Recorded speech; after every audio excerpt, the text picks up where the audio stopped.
Baik, selamat sore untuk kita semua. Perkenalkan, nama saya Hildegardis Victoria Nipu dengan NPM 31210065.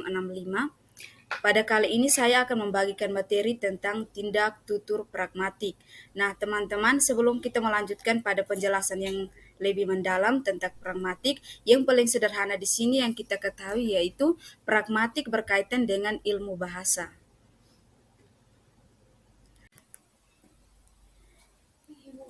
Yang akan saya bahas pertama di sini yaitu pengertian kajian tindak tutur bahasa dalam ilmu pragmatik. Nah, yang pertama yaitu kita harus mengetahui apa itu kajian, tindakan, dan tutur. Kajian berarti berkaitan dengan teori, tindakan berarti berkaitan dengan aksi atau perbuatan, sedangkan tutur berarti berkaitan dengan kata atau kalimat serta bahasa yang dikeluarkan oleh sang pembicara. Secara garis besar dapat dikatakan bahwa kajian tindak tutur dalam ilmu pragmatik adalah studi tentang cara bahasa yang digunakan dalam konteks kehadiran fisik atau keberadaan seseorang dalam suatu situasi. Nah, teman-teman, dari pengertian di atas dapat kita simpulkan bahwa keberadaan seseorang dapat mempengaruhi bahasa itu sendiri. Kajian tindak tutur meliputi tiga aspek, yaitu yang pertama tuturan, tindakan, dan yang terakhir yaitu konteks.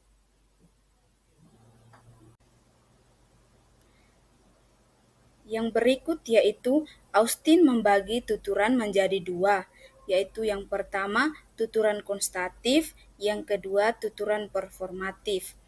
Yang dimaksud dengan tuturan konstatif yaitu pernyataan yang memiliki sifat benar atau salah. Contohnya seperti dalam biasanya kita temui dalam hukum pidana itu biasa orang sering melaporkan tentang pencurian. Nah, dalam kasus pencurian biasa dituduh salah satu yang menjadi tersangka. Nah, itu bisa belum ditentukan kebenarannya jika tidak ada bukti yang mendukung. Masih bisa dikatakan benar itu pencurinya atau salah itu bukan pencurinya. Yang kedua yaitu tuturan performatif. Tuturan performatif yaitu tuturan yang menghasilkan tindakan.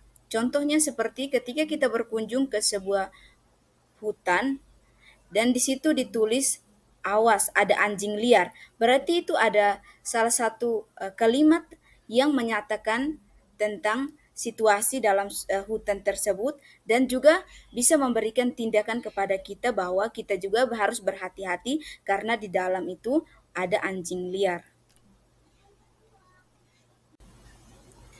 Yang pertama tadi sudah kita bahas terkait tindak, yang kedua tutur, yang terakhir yang akan kita bahas yaitu terkait konteks. Nah, konteks dalam pragmatik yaitu merujuk pada situasi atau lingkungan di mana tuturan terjadi.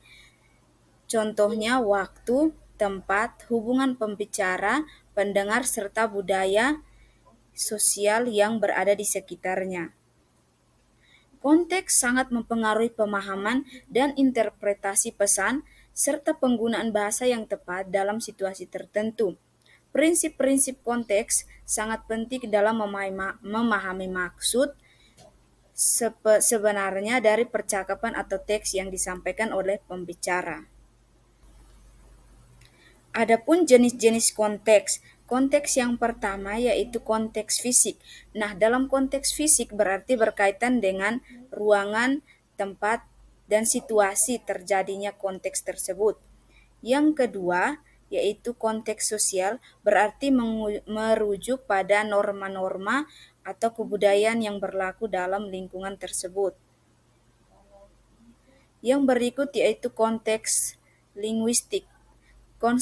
Konteks linguistik berarti berkaitan dengan penggunaan kata-kata, struktur kalimat, serta konteks gramatikal yang mempengaruhi makna dari kalimat yang diucapkan. Yang berikut yaitu konteks pragmatis.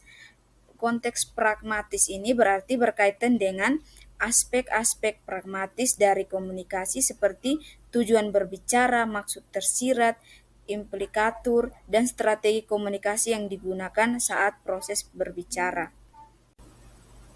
Yang berikut, Austin membagi tindak menjadi 3.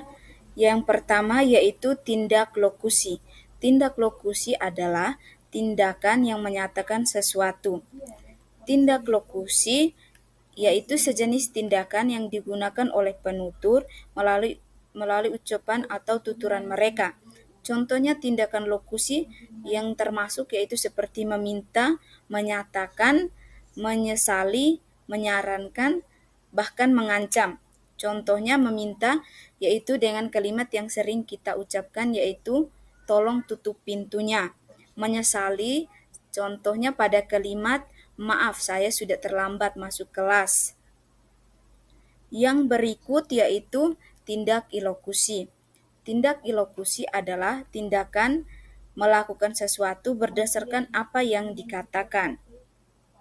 Tindakan ilokusi mengacu pada maksud atau tujuan yang ingin dicapai oleh penutur melalui tuturan mereka. Contohnya dalam kalimat meminta. Ketika seseorang berkata tolong tutup pintunya, maksudnya adalah meminta kepada pendengar untuk menutup pintunya. Dalam arti teman-teman, mitra pembicara atau penutur ingin agar pembicaranya itu dapat terlaksana. Ya, contoh yang kedua yaitu menyatakan.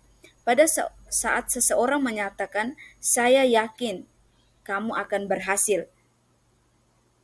Dengan sendirinya, kalimat dari mitra yang berbicara itu meyakinkan pendengar bahwa dia akan berhasil. Tutur yang ketiga yaitu tutur perlokusi. Tutur perlokusi mengacu pada dampak yang diharapkan atau yang sebenarnya terjadi dari tuturan terhadap pendengar. Contohnya kalimat meminta, yaitu meminta seseorang berkata tolong tutup pintunya. Dampak perlokusi adalah diharapkan. Artinya, pada tindakan yang ketiga yaitu tindakan yang diharapkan harus terlaksana. Dari yang pertama lokusi hanya sebatas berbicara atau kata-kata saja. Yang kedua tindakan ilokusi berarti dalam proses pelaksanaan, sedangkan perlokusi berarti artinya tindakannya sudah berhasil dilaksanakan atau sudah selesai dilaksanakan. Sekian materi yang saya pada slide kedua sudah dijelaskan pengertian terkait tindak tutur bahasa dalam pragmatik. Jika semua para ahli memperlakukan bahasa sebagai gambaran dari suatu situasi atau peristiwa, yang menarik di sini teman-teman, ada salah satu ahli yang bernama John Langshaw Austin tahun 1962 atau yang biasa dikenal dengan nama Austin saja, menolak gagasan pernyataan berdasarkan empiris harus dikaitkan dengan nilai atau nilai benar atau salah. Nah, alasan dasar Austin menolak pernyataan tersebut karena dalam kehidupan nyata sering kita ketahui bahasa yang dikeluarkan tidak sesuai dengan kenyataan. Salah satu contohnya teman-teman, orang-orang sering memuji seorang wanita dengan sebutan kamu cantik jelita atau kamu menawan. Tapi dalam kalimat tersebut mengandung dua makna. Entah wanita itu memang benar cantik atau hanya sebagai kalimat untuk membanggakan dirinya, walaupun dirinya itu sebenarnya tidak cantik. Sekian dan terima kasih.